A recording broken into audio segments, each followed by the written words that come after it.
So this will be our first video that we're uploading to our new YouTube channel. And we just decided to do these videos to share our experience. Excuse the dogs barking. We are in our yard and our dogs are out and the neighbors' dogs. So they talk to each other and chase things. So we decided to do these videos to just share our experience. And right now we're in the discussion phases, the planning phases of being able to travel and see the country and actually probably live a nomadic life for a little while. Yeah, we're at an age that we still have our health and we know things can change quickly. And so just so you know, I'll be 61 this year and my beautiful wife will be 60. So yes, we're getting into that retirement age, that Social decade. Security. So yeah, so we're just in the. So actually, you've wanted to do it for the last 10 years. Yeah, probably. I've been watching all these YouTube channels about people living free, and have really had a desire that has stayed with me all these years. And we watch a lot of YouTube channels now of people out on the road and a whole spectrum of ages. Yes. Right, from young to older than us in their 70s. So, and we've had a camper before, but we didn't really. That was more. We didn't really camp. Yeah, I mean, it was an older camper. It was well built. We got a good deal on it. There was no leaks. It was solid. Loved it. And a little small, but it served its purpose. The first thing I did was rip out the dinette set. So. Because we do have dogs. One's a 53-pound, 54-pound dog. Little Charlie, he can get into any little trailer. But she would have a hard time turning around and moving around in there. So we really do things for our dogs. Pretty much. So they have more space. So, but we traveled around Florida into Georgia, and I did dog sport photography. The wind just blew the fountain water this way. So it was getting there and setting up, and then I would spend all weekend at the end of a pool taking pictures of dogs for 8 hours, and then coming home and editing for days. And I was pretty much locked in a position of either just babysitting the dogs nonstop while you were working. Not going to see any of the area that we were in. Yeah, we didn't get to explore. Although we did get to go at Christmas time in 2021, I think. Yeah. So that was our second grooming trailer. Yeah, I'm a dog groomer, and I was mobile for 14 years, and he built both my trailers. And the last one, it was so big, and there was plenty of room for us to throw mattresses. We decided to build the grooming trailer so that we can also use it for camping. That was the goal in building that. The first one was solely for grooming. That was it. And that was a 6x12. 6x12 with a 6.5 foot roof, I think, headroom. This was 7x14. 7x14 with a 7.5 foot roof. Yeah. So it was nice and roomy. I had plenty of room to do my dog grooming. And when we decided to take it to camping over Christmas, it was really neat because it's the first time we'd actually gone camping with the dogs. And we didn't get to do much. We were at a wildlife management area that is not that far from us. And we got the permit for the year. And it was very inexpensive. And goodness, it was a fun weekend. We had fun. We took the dogs, of course, and did a lot of walking. And that was the only time that we went. Yeah. And then we sold the trailer, and she decided she didn't want to groom mobile anymore, so now she works in her shop. And so we're not new to to trailers and stuff. We've had 3 cargo trailers. Now we have a cargo trailer now. We have a 16 or 8.5 by 16 Vinos, which is our food trailer. So it's much heavier. We actually had to trade in our Chevy 1500 and we pull that trailer with a 2500 HD.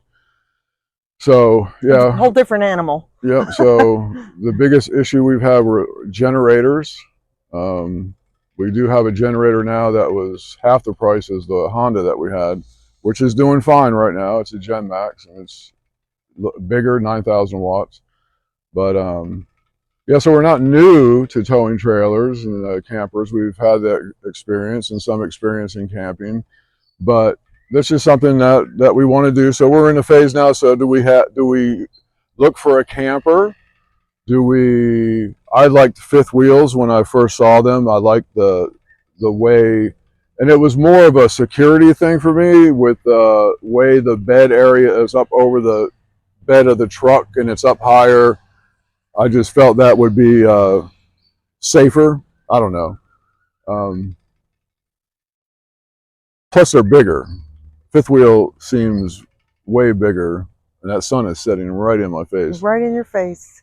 But yeah, so, or do we get a cargo trailer and build it out? Because I really like the idea of building out a cargo trailer. yeah, Of course, he does all the work, so I really like that. But I feel like they're better built to last longer than a traditional camper, unless you get an older camper. Yeah, they seem to be made better in the old days than they are these days. Yeah, and we've seen some videos of campers being redone, and they are really built very cheaply. And a lot of videos we've seen with campers built during COVID are really built cheaply and falling apart.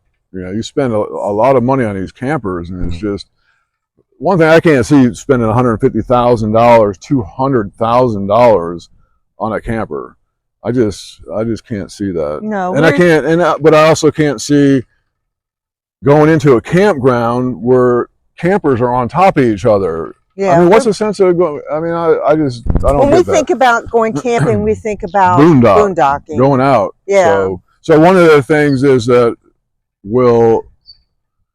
so I used to cut opal, so a boulder opal. So the opal seam in the sandstone or the ironstone would dictate the shape of the cut of the stone, where it would go. So being I love photography, I gave up my photography to buy our food trailer, sold all my equipment, but I still love photography. And I really love wildlife photography. So I think that one of the things would be if there's wild horses in North Carolina or South Carolina. So that would be a destination that we go to go do some wildlife photography. Now she likes looking at these old general stores and things from the past. I like historical sites. Historical sites. And that'll be another place that will bring destination that'll bring us to where we go. So we really don't have a plan to go any particular place. We just want to see different places.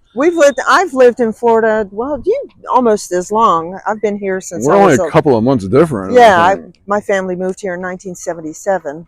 Me too. There's a lot of Florida I haven't even seen yet, and I would love to see more of Florida as part of our trip. Florida's Florida. I mean, it's just all flat. Well, now Florida is building up so much. It's like all the wild spaces. I mean, there's still plenty of wild spaces, but swamps and gators and pretty much palm trees. Yeah, we got last count 57 palm trees on our property, and every storm we have to pick up all the palm fronds. But true. Anyway, so that brings us to the other thing is so in 2 years the house and property will be paid off. Yes, about 2 years. So July of 2026. So now we're like, okay, so do we sell everything? Do we sell the house and property, bank that money, live off of Social Security, and budget that way, keep that money in the bank for when it comes time? Because we don't know how long we'll be able to stay out there. I have a bad back. You know, I'm in my 60s, I'm just falling apart. We don't know how long. We don't know if one of us will get sick.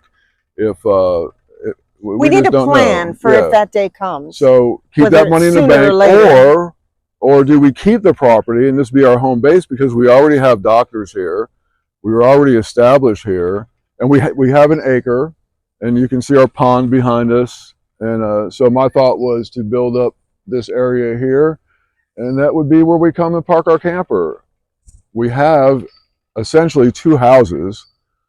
It was a stilt house, the bottom's enclosed in, and it's essentially two separate houses. So we could rent to one family or two families, and then you run into, are we getting the right renter? You know, who's going to tear your house up? We'd or have they're to going to take care of it. We'd have to have a property manager. Yeah, so If there's we're a lot away, we need things under control. yeah, there's a lot of things to think about. So if you watch this video, you know, comment, you know, what would you do if you're, because we've seen so many people that have gone on a road that sell everything. They sell everything. They sell their house and everything, and then they go. But then I don't see anything wrong with that. No, not at all. But then they end up looking for a piece of land somewhere. Well, mainly after COVID, that seemed to be a lot of YouTubers in particular. I don't know about people who live on the road in general, if they all went looking for property just to have somewhere to go if there's another lockdown or something like that. So I think that was what motivated a lot of people to change and think about, you know, what is my plan in case there's something going down. Right. And then I wouldn't mind having just a little piece of property that we could park our camper on instead of having all this lawn maintenance. Yeah. That's starting to wear thin after all these years. Yeah, because I cut it and it's a pain. And it wasn't bad. It wasn't bad when I was in my 40s. Now it's a whole different animal. But now at weed eating, I used to take care of it before you ever came along. Well, I skipped. Well, you were a young girl then. I know. I had strength, and you know, I'm weak. When you get old, it is shocking. The mind says you're 20, and if you can see the pond behind us, I've cleaned that pond I don't know how many times. And actually, there was a period, so we actually divorced, and so I was away from here for a little while, but we've since remarried, and that's all the glory to God. And but when I came back home, this pond, you couldn't even see it. It was like a forest. It was full of hyacinth because he decided to go to the river with our neighbor, and he said, "This stuff is so beautiful." Well, the hyacinth wasn't even growing then. All the weeds were in it. Those big tree weeds that are on the edge of the pond now. No, we had it sprayed for the hyacinth. But anyways, yeah, it's a lot of upkeep. So, but I think that any property that we buy, we're going to have to upkeep it. We're going to have to do something. So that's one thing that we're discussing is, do we sell everything and go on the road? And then, you know, who knows? We might find a piece of property in Tennessee. But then you got to find all doctors and stuff. And I like my doctor now, but I guess she's not going to be my doctor. She'll retire one day. So she's younger than us, though, I think. Yeah. But yeah, so if you have any comments, what would you do? Would you keep your property? Would you sell everything? Another thing is solar. So when we built the second grooming trailer, we bought an Eco Delta, 1500, 1800 watt, I believe, yeah. And that thing was nice. Yeah, that was, so we had a generator for the grooming trailer, so we brought the generator with us camping. It sat in the bed of the truck. The Honda it was a 6500 then, wasn't it, or the 7000? It was the 7000. Okay, so we had that, so it was a quiet generator. It was cold, it was running. But that little Eco Delta would power our lights, our TV. We had a TV with an antenna, so we got quite a few channels, and we had security cameras. I had cameras all the way around the trailer because I had no windows, and that little generator powered everything all night long. And our little refrigerator, we had a little refrigerator in there too. No, all day long, because we didn't run the generator at night. We used but we started the generator and charged the EcoFlow back up. And then our generator ran our little electric heater, which we needed. It was wonderful. Yeah. And it added to the wonderful memory. I actually like the idea of, so the EcoFlow Deltas have really come a long way since we bought that one. They have the EcoFlow Delta 2, but they also have bigger ones, 3,000 and 5,000 watts, where you can get extra batteries, solar panels. And to me, I think that would be so much easier just having that setup instead of having the solar panels, inverters, batteries. You know, those batteries are heavy and all that hooking up and wiring and stuff, where you could just get those Eco Deltas, get that, the extra battery that has a 30 amp plug for RVs, and the solar panels. She's gone. And yeah, that's the way I'm leaning. I mean, it would be around $5,000 to do that, but it would last a long time. We could boondock a long time with that. And we can start saving now. Yeah, yeah, because it's going to be a couple of years. We can't make any decisions because, you know, her dad, my father-in-law, lives here, and he's 90, and so we're, you know, we may go anywhere if he's not going anywhere. yeah. So we stay close to home right now. That's one of the reasons why she decided not to be mobile grooming and stay home and groom, and then we just go out at nights, a couple of nights a week with the food trailer. But yeah, so that's one of the. I mean, if your dad wasn't here, I think we'd be gone. I think we'd probably sell everything and be gone. Yeah, but then we wouldn't be getting an income at all. Yeah, well, we'd live off what we sell until we get Social Security. Yeah, but I don't like the idea. I think we'd be gone. Well, I think we'd be gone too, but I don't think we'd maybe we'd be be gone like a week at a time or something. Yeah, we'd start getting broken in on what it's like to pack up, go for a while, come home, see if we really liked it. Yeah. We haven't even tried it yet. We did try it. I think that doesn't count. Yeah, but I think we're both on the same page. We are on the same page. We're both ready to go. And I think that's important too. That, you know, you both have to be on the same page and both have to enjoy it. You can't, like, if you have a desire to go do that life and then I reluctantly go, I'm not going to be happy, or vice versa. I'm not going to be really happy. No. But we're both on the same page with that because I like being out there. I was so excited when he said he wanted to do it too. It just, it's like, okay, this is a plan now. We can do this. Yeah, so, you know, if you see this video, comment with any ideas and suggestions that you have. For newbies. Yeah. And we appreciate you watching. And hopefully people will like this video and subscribe and turn on the notifications, because we'll post some more videos. Probably not as many as we will when we actually do it, but if we go look at RVs, we'll do a video looking at RVs. If we decide on a cargo trailer, we'll share that build and what we do. And we'll do time lapse for sure. Yeah, so, and I've already been there, done that, and it's but it's hard work, but the gratification when it's done is worth it. So my back's not looking forward to it. No. And I was going to build a food trailer, but I herniated a disc on top of my 5 bulging discs, my arthritis, and everything else that's in my back. And so we just had that built, because that was a whole different beast of trying to lift a stove up in there and prep cooler and the heavy equipment. Although I did get the 7-foot long butcher block countertop in there. You did that on your own, yeah. No, I got our neighbor to help us. That thing weighed, that was about 300 pounds, I think. Are you serious? Anyways, hey, Charlie. That countertop was that much? And then Charlie's going to be going with us. Yeah, Charlie. I don't know. He's 13 now. And Dottie. He'll be 13 next month. And Dottie is going to go. So we do have our 2 dogs. So we got, you know, consider them. And we have Leonard. Oh, boy. So if Leonard's still... an African gray. Yeah, so... That's 40 years old. So we do have some things to think about. Leonard we can bring with us. I don't know what we do with Mini Bird. But those things will work out. And so we appreciate you watching.